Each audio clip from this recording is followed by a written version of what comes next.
And continuing with my launch pad, I'd like to talk about my square base. Square base is a different design. This will hold 3 launch platters, one there, and one there.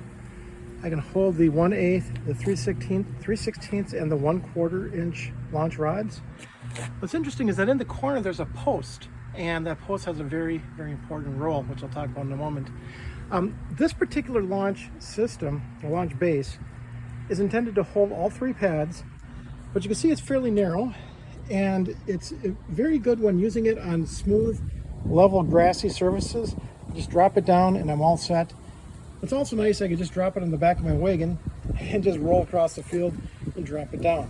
So that's what I primarily use this for when I'm at the Davis Park, Cherokee Park, which is all grass. I just drop this down and start flying. Okay, so here's what this looks like with all 3 launch platters in place. So the platter on the far right is the 1/8 inch, platter on the far left is the 3/16, and the platter in the back is the 1/4 inch platter.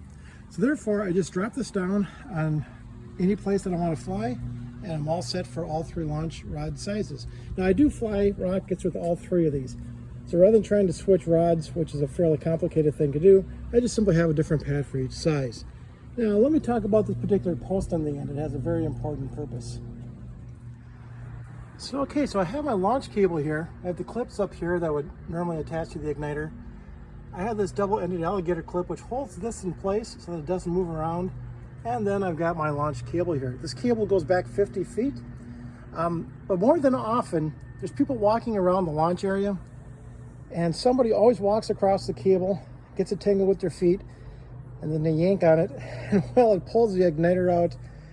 Sometimes it damages the igniter, pulls on the rocket.